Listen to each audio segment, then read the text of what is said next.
Здравейте, дами и господа, аз съм Даниил Симеонов и днешното видео ще е малко по-различно от последните ми видеа. В последните видеа повече говорих за филми и това е като цяло. Правя видео, за което от много отдавна искам да направя. Темата, за която ще си говорим, е важна. Аниметата, как аниметата почти ми развалиха живота. В това видео няма да казвам някакви лоши неща и да критикувам анимета и така нататък, да говоря за отделни анимета, ще говоря като цяло, in general. Моят първи сблъсък с аниметата беше в, мисля, че втори или трети клас, когато по-голямата ми сестра ми показа Наруто. И Наруто ми беше първото аниме и аз до ден днешен твърдя, че това е едно от най-добрите анимета прави някога. Да, може да ми кажете, че съм баяс, може да ми кажете, че не е така, но за мен е така. Започнах да гледам анимета от много малко. Втори клас, ако не знаете, това е да си горе-долу на 7-8, нещо такова. Аз в момента ще правя 19. Спрях да гледам анимета сериозно, може би около 8-9 клас, нещо такова. В момента съм 12, т.е.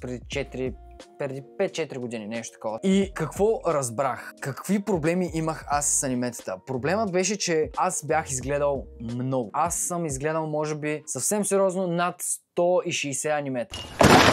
Абсолютно сериозно го казвам това. Над 160 анимета, абсолютно загубенях, ако ме питате. Дани, който беше преди 5 години, бих му разбил мутрата, често казвам, защото е бахти олигофрена. За толкова много време е загубил за нищо. И това е една от точките, за която искам да говоря. Загубата на време. Ти губиш толкова много време за не толкова добра история. Защото от всичките тези 160 анимета, които горе-долу са толкова, не знам наистина, аз не мога да ви кажа всичките 160. Просто не мога да ви ги изредя всички. Но знам, че са горе-долу някъде толкова. От всичките тези 160, буквално мога да ви кажа 3 или 2, защо показах да казах 3, мога да ви покажа 2 или 3, които наистина са ми останали в съзнанието. Първото аниме, за което веднага като се сетя аниме, което ми изкача в главата, както казах, Наруто. Второто е Attack on Titan, което е моето любимо аниме и според мен, ако не сте гледали Attack on Titan, трябва да го гледате задължително. Смятам да направя видео специално за Attack on Titan, защото това е скандално, това е най-добрият фикшън правен някога, няма второ мнение. И може би за Death Note, защото Death Note мисля, че беше второто аниме, което гледам. И не казвам, че аниметата са нещо лошо. Казвам, че прекаленото гледане на анимета е лошо, абсолютно загуба на време, няма никакъв смисъл. Гледал съм супер много анимета. И какво разбрах като ги гледах? Те ми станаха скучни. Станаха ми скучни поради факта, че просто буквално има един шаблон. Този шаблон се повтаря на всичките анимета. Буквално е това. Е така 5 шаблона, известни анимета, които са били по-старички, като Наруто. И просто се повтарят, но героите са различни и това е. В смисъл, буквално е едно и също. Мен това ме дразни. И просто ми станаха скучни. Гледал съм романс анимета, гледал съм хорър анимета, гледал съм sci-fi анимета, гледал съм, брат, всичко съм гледал, разбирате ли? Няма аниме, което да ме изненада. Ще ви дам най-добрия пример. Един приятел от моя клас наскоро ми беше казал: брат, гледай Solo Leveling. Много е добро, мега якото е. Да, аз съм гледал The Rising of the Shield Hero, братле. Аз съм го гледал преди 5 години и какво да видя от Solo Leveling? Какво? Кое е различното от The Rising of the Shield Hero? Буквално някакъв маняк левелъпва, докато се бие с някакви енимита, човек. Това е, буквално е това. Няма нищо по-интересно, човек. Няма нищо ново. Според мен аниметата, не знам дали аниметата фоллъпват, защото за това днес не мога кажа, не съм гледал сериозна анимета от 5 години, но просто на мен ми станаха скучни. Губиха ми супер много време.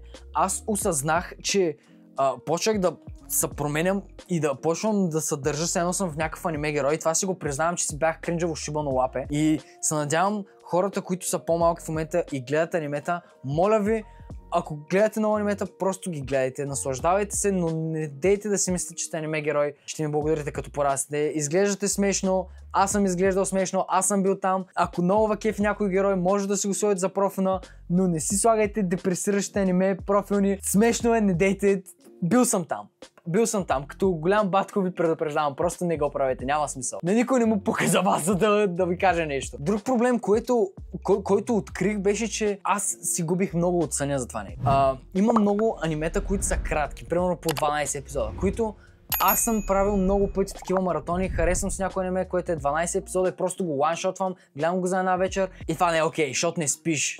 Ти си малък, в смисъл, аз съм бил примерно в 7-ми клас съм ходил, или 5 до 7-ми клас съм бил, тогава гледах наистина много сериозно и съм ходил ненаспан, не съм си чел уроците, и ще стигна и до там, да, не съм си чел уроците, не съм се подготвил по никакъв начин за училище, мега дроп съм, отивам на даскал, нищо не правя там и като цяло няма никакъв смисъл, само за едно тъпо аниме, което даже в момента не помня. Помня мисля, че 2 анимета, които съм ги ланшотвал е така, едното беше Шарлот, другото беше с едни вампири, брат. Даже не мога да сетя как се кажеш. Anyway, Друга точка, която искам да подхвана. На един от големите ми проблеми с аниметата беше, просто гледах анимета и играх видеоигри. Това мисля, че съм го говорил в най-старите ми видеа, ако някой ги е гледал тогава. Съм говорил, че аз бях такъв. Буквално се прибирах, играх на видеоигри и гледах анимета. Нищо не правих с живота си, абсолютно нищо. Не излизах навънка, беше отвратително. Не съм си говорил много с приятели, беше ужасно. На училище не съм правил нищо, само съм се карал с учители, бях много лош ученик, с хората там не съм се харесвал, те не са ме харесвали, защото съм правил глупости, аз не съм ги харесвал, защото те не са ме харесвали, нали, очевидно. И просто става един затворен цикъл, който няма смисъл. И не виня само анимета за това нещо, виня и себе си, че съм бил тъпо шибано лапе и не съм знал какво да правя. Но анимета със сигурност допринесоха за това нещо. И пак влизам в една от точките, за които говорих преди малко. Не дейте да подражавате на хората от аниметата. Има герои, които си мислят, че са много готин. Нема някак. Стига. Стигни се. Не си готин. Не си Ел брат от Death Note. Не си Ливай брат от Attack on Titan. Разбираш ли? Ти си Георги от 2 Б. Стегни са! И нещо, което може би ще е малко по-така лично, което малко мислих дали да го коментирам. Аниметата, по принцип, женските герои са много сексуализирани. И когато ти гледаш много анимета от малка, ранна детска възраст, тези неща ти остават в главата. И да, аз бих казал, че тези анимета са ми повлияли много, много лошо за контакта ми с момичета, контакта ми с хора като цяло, постоянно да гледам на момичета не като на хора, просто като на нехубавия начин, така ще се изразя. И това според мен със сигурност аниметата са повлияли по този начин и с ръка на сърце бих ви казал, че ако може да си спестите тази фаза да не гледате анимета, бих ви го препоръчал просто. Има наистина така 10 добри, които се заслужава да гледате. Даже не знам дали са 10, не мога да ви кажа 10 в момента, ако ме питате. Знам, че Attack on Titan е много добро и трябва да го гледате. Това е единственото аниме, за което винаги ще говоря, че е много добро. Attack on Titan, това ми е любимото, това ми се е отпечатал, това съм го гледал докато излиза брат втори сезон. Fuck yeah! В смисъл, аз съм чакал да излязат втори сезон, брат. И знаете ли кое беше по-смешно? Че понеже аз тогава не говорих английски и чаках маняците от VBOX 7 да преведат епизодите. Така че, ако някой, който е превеждал анимета в VBOX 7 случайно гледа, братле, голям си. В смисъл, не знам защо сте го правили това нещо, наистина. Сте получавали пари за това нещо, доколкото знам, но insane. В смисъл, мега много анимета съм гледал на български в VBOX. Защото не знаех английски, не мога да гледам от някакви сайтове. Благодаря ви за гледането, гайс. Тук я пак 10 минути. Надявам се видеото да ви е харесало. Ако е така, може да се абонирате. И да, малко по-странно видео, където просто си говорим. Нали? Но аз харесвам такива видеа, където просто да се изразя. Защото смятам, че така създавам комюнитито, което искам да създавам с хора, които нали, са готини. Хора, които искат да постигнат нещо повече, да научат нещо повече.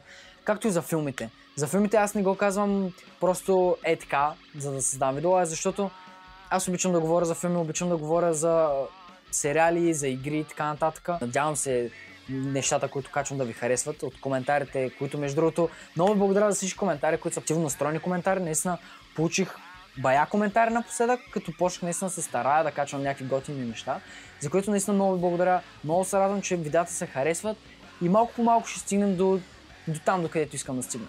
Няма да коментирам за сега, но смятам наистина, че може да го направим, гайз. Аз бях Данил Симеонов. Ако видеото ви е харесало пак, може да се абонирате. Да, глупостите. Ще се видим пак следващия път. Hell yeah!